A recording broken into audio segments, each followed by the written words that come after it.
Assalamualaikum warahmatullahi wabarakatuh. Perkenalkan, nama saya Juliana. Saya merupakan mahasiswa dari Saitul Kudi Runding Melabo dengan prodi Pengembangan Masyarakat Islam. Pada kesempatan kali ini saya akan menjelaskan sedikit hasil pemaparan makalah saya untuk MK CSR atau Corporate Social Responsibility. Judul makalah saya sendiri yaitu Perkembangan Corporate Social Responsibility. Yang pertama, ada latar belakang lahirnya sebuah CSR ini. Sebagaimana kita ketahui, CSR itu merupakan sebuah tanggung jawab perusahaan kepada masyarakat sekitar perusahaannya. Nah, jadi latar belakang dari lahirnya CSR ini terbagi menjadi 3 periode, yaitu periode awal pada konsep era 1990 sampai 1960, perkembangan konsep di era tahun 1970 sampai 1980, dan perkembangan konsep di era 90 sampai saat ini. Nah, kita akan membahas yang pertama dulu, yaitu perkembangan di era 1990 sampai 1960, di mana perusahaan konsep menggunakan konsep pada era ini menggunakan konsep DEMA dan juga prinsip perwakilan.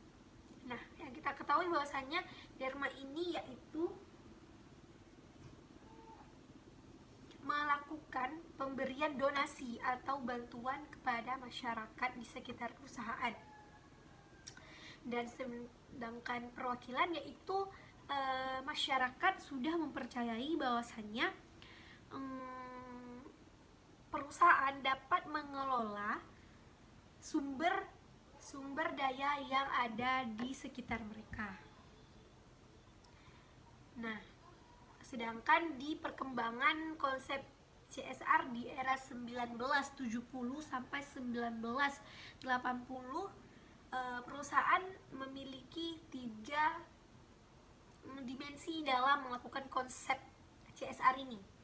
Nah, yang pertama yaitu melakukan perilaku korporasi yang menekankan pada aspek ekonomi, lebih kepada ekonominya. Nah, yang kedua, menggunakan korporasi yang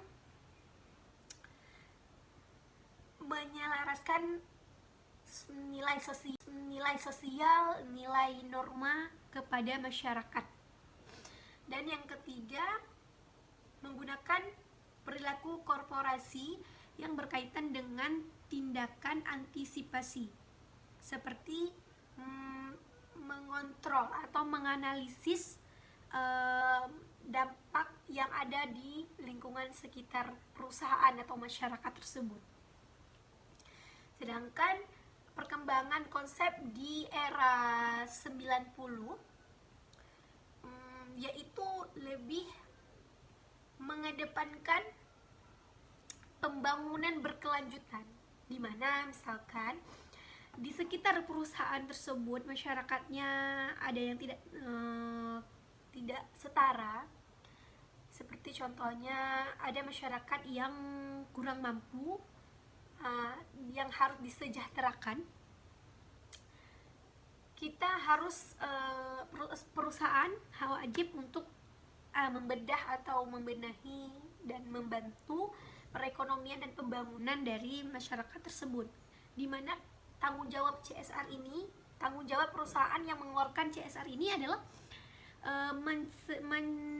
menjamin bahwa masyarakat ini aman, nyaman, baik, tentram hidup di lingkungan perusahaan tersebut. Jadi tugas dari perusahaan dengan mengeluarkan CSR ini, dana CSR ini, yaitu mensejahterakan masyarakat yang ada di sekitar perusahaan tersebut dulu. Nah, jikalau semua di antara sekitaran masyarakat di sekitar masyarakat di sekitar perusahaan tersebut sudah sejahtera, baru dana tersebut akan dikeluarkan lebih luas lagi kepada kampung-kampung lain, daerah-daerah lain yang lebih luas lagi dari perkiraan perusahaan tersebut.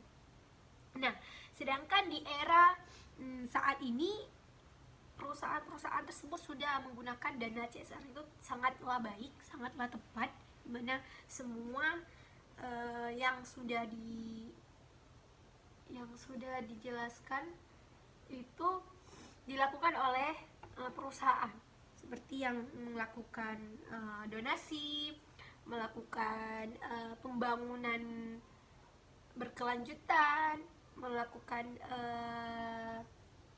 sumbangan-sumbangan atau lebih menyumbang hasil dari CSR tersebut kepada masyarakat di sekitarnya. Seperti biasanya yang saya dapat di kampung-kampung saya,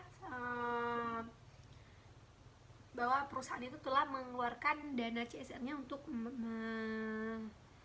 pembangunan rumah-rumah yang sudah terbakar, yang sudah tidak layak dipakai, pembangunan berupa ekonomi, misalnya dikasih bahan-bahan pokok untuk masyarakat, dan juga biasanya juga diberikan uang kepada anak-anak yang akan berkelanjutan untuk melakukan pendidikan. Nah, dan semua konsep itu sudah dilakukan pada saat ini oleh suatu perusahaan, contohnya di perusahaan dekat rumah saya gitu. Dan begitulah yang namanya perkembangan CSR dari era 1990 sampai saat ini. Demikian hasil sedikit pemaparan dari makalah saya. Lebih dan kurang saya mohon maaf. Assalamualaikum warahmatullahi wabarakatuh.